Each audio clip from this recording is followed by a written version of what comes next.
This video contains descriptions of real historical events, including death and disturbing subject matter. All content is presented for educational purposes based on verified public records. Viewer discretion is advised. In 1970, a woman was found burned to death in a remote Norwegian valley. The labels had been scratched from her clothes. The serial numbers were filed off her belongings. Her fingertips had been sanded down to destroy her prints. She had crossed Europe under at least 9 different names, none of them real. She spoke several languages and trusted no one. Who was the woman who burned in Ice Valley, and what was she so determined that no one would ever discover? On the 29th of November 1970, a university professor and his 2 daughters were hiking in a valley outside the city of Bergen, on the west coast of Norway. The valley was called Isdalen. In English, Ice Valley. It was a place with a grim local reputation, where people had died over the centuries, and which some in Bergen had long avoided. Among the rocks and scree, partway up a slope, they found the body of a woman. She had been badly burned across the front of her body. The smell of burning still hung in the cold air. Around her, scattered on the rocks, were strange and deliberate things. A dozen pink sleeping pills, a packed lunch, 2 melted plastic bottles that smelled of petrol, a scorched passport cover with no passport inside, pieces of jewelry removed and placed beside her, not worn. Whatever had happened here, it had not been an accident of the wilderness. It had been arranged. The autopsy found that the woman had swallowed a large number of sleeping pills before she died. But it was not the pills that killed her. She had soot in her lungs and a high level of carbon monoxide in her blood. She had been alive and breathing as the fire burned. There were other marks the examiners could not explain. A bruise on the right side of her neck, possibly from a blow or a fall before the fire. The police photographed her, took her fingerprints from what was left of her hands, and began the simple task that should have ended the case within days: finding out who she was. They had no idea that they were facing a person who had spent the final months of her life making that exact task impossible. The first obstacle was the body itself. When investigators examined the woman's clothing, they found that every label had been removed. Brand tags, maker's marks, anything that could trace a garment to a shop or a country, cut or scratched away. The same was true of the objects around her. A bottle had its label scraped off. Identifying numbers were filed from her belongings. And then there were her hands. The examiners found that the woman's fingertips appeared to have been deliberately sanded or filed, damaging the ridges, making clean fingerprints difficult to obtain.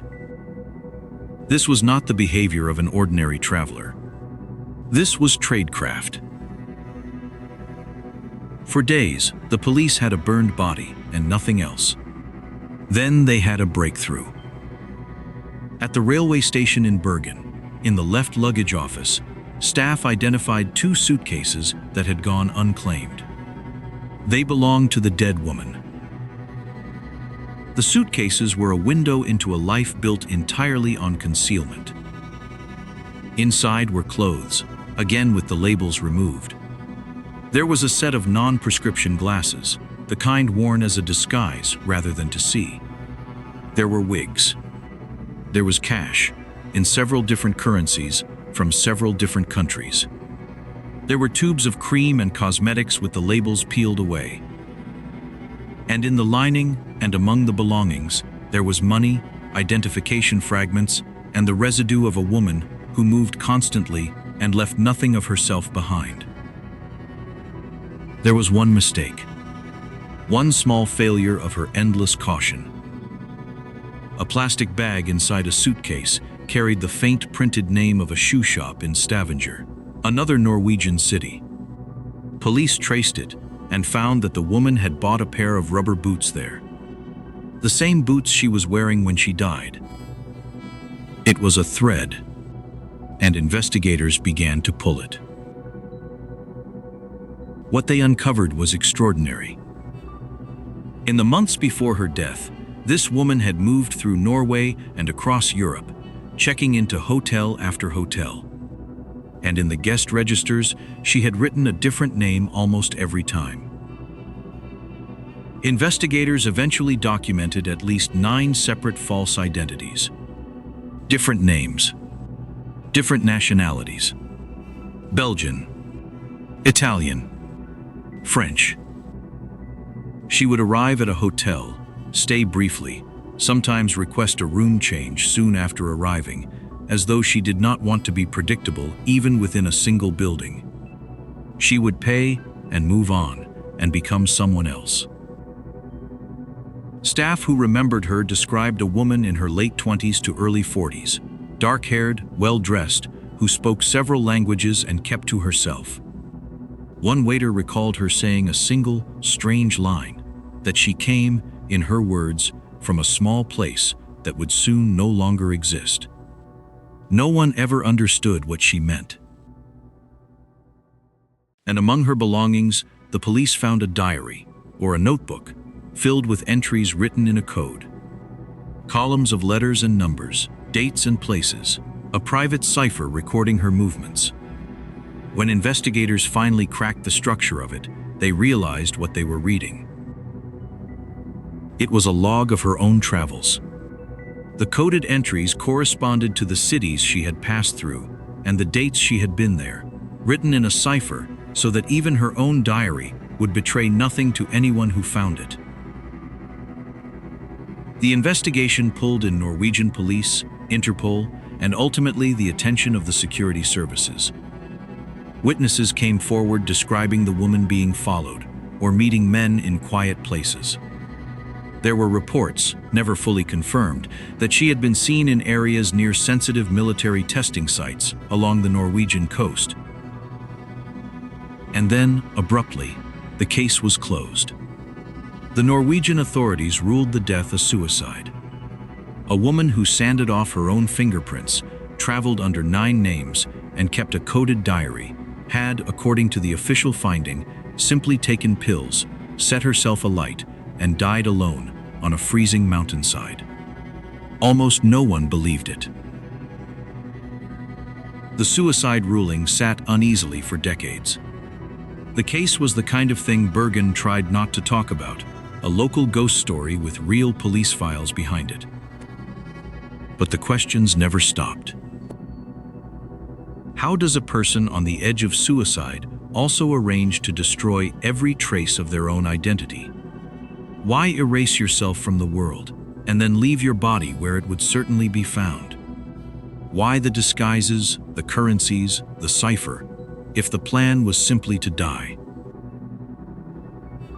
The most enduring theory is that the Isdal Woman was an intelligence agent. The early 1970s were the height of the Cold War. Norway shared a border with the Soviet Union and was testing advanced missile technology along its coast. A multilingual woman moving under false names, watching sensitive sites, keeping a coded log, fits the shape of espionage almost perfectly. Whether she was a spy who was discovered and silenced, or an agent who took her own life when her cover collapsed, no one has ever been able to prove. For more than 40 years, the Isdal Woman lay in an unmarked grave in Bergen, buried in a zinc coffin specifically so that her remains might one day be recovered and studied, if the science ever caught up. The detective who oversaw the original case kept photographs of her for the rest of his life, unable to let it go. In 2016 and 2017, Norwegian public broadcasting and forensic scientists reopened the case with modern tools. They exhumed her remains. They extracted DNA, confirming she was of European ancestry, and they performed isotope analysis on her teeth. The chemistry locked into a tooth as it forms can reveal where a person grew up, the water they drank, the ground their food was raised on. The results suggested she had spent her childhood in Central or Eastern Europe, and her later youth moving westward, with a signature pointing toward the region around the border of France and Germany, possibly near Nuremberg. For the first time, the woman with 9 false names had, faintly, a real origin. A childhood. A place she had actually come from. But a region is not a name. The isotope map narrowed the search to a part of a continent, not to a person. Her photograph and reconstructed face have been circulated across Europe. Genealogists are still working. And as of today, more than 50 years after 3 hikers found her in the rocks, we still do not know her name. Somewhere in Europe, a woman went missing in 1970. No one ever reported her gone. She had made herself so difficult to find that even her absence left no mark. She lies today in a grave in Bergen, beneath a stone that cannot give her name. We know roughly where she was born. We will likely never know who taught her to disappear. If you want to go deeper, the story of the Villisca axe murders is waiting for you.